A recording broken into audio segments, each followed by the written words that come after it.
সম্মানিত দেশবাসী ও মুক্তিকামী ছাত্র জনতা, শহীদের রক্তের বিনিময়ে ছাত্র নাগরিকের অভ্যুত্থানের মাধ্যমে আমরা যেই ফ্যাসিস্ট হাসিনার পতন ঘটিয়েছি এবং একটি নতুন বাংলাদেশের আকাঙ্ক্ষা করছি, তাকে নস্যাৎ করতে বিভিন্ন শক্তি ইতিমধ্যে তৎপর হয়েছে এবং নানা ধরনের ষড়যন্ত্র এবং পরিকল্পনা করা হচ্ছে।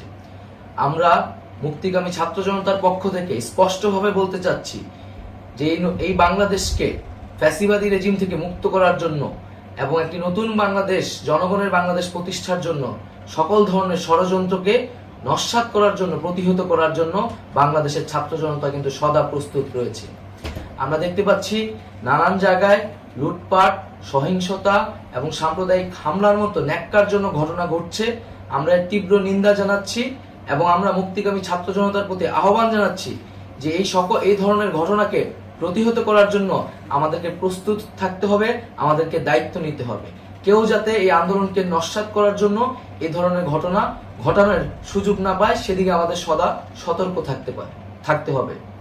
আমরা আরো দেখতে পাচ্ছি যে রাষ্ট্রপতি গতকাল বলেছিলেন যে অনতিবিলম্বে তিনি জাতীয় সংসদ বিলুপ্ত করবেন, কিন্তু আমরা এখনো দেখছি যে একটি অভ্যুত্থানের পরেও এই ফ্যাসিস্ট হাসিনার জাতীয় সংসদ রয়ে গেছে।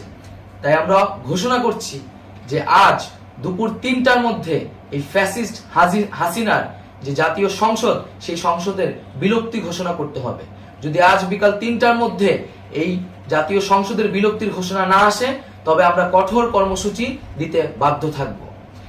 এছাড়া বন্ধুগণ, সবার জন্য আমরা জানাচ্ছি যে আমাদের যে অন্তর্বর্তীকালীন সরকারের কথা আমরা বলেছি, সেই সরকারের প্রধান উপদেষ্টার নাম আমরা ইতিমধ্যে ঘোষণা করেছি এবং এই সরকারের অন্যান্য উপদেষ্টা সহ সামগ্রিক রূপরেখা আমাদের প্রস্তুত রয়েছে।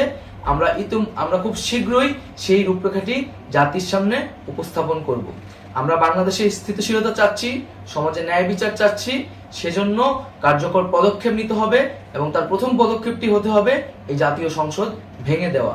এবং সবার প্রতি আহ্বান থাকবে, আপনারা শান্তিপূর্ণভাবে অবস্থান রাখুন, শান্তিপূর্ণভাবে এবং অহিংসভাবে এবং সকল পরিকল্পনাকে, ষড়যন্ত্রকে নস্যাৎ করার জন্য সদা সতর্ক থাকুন।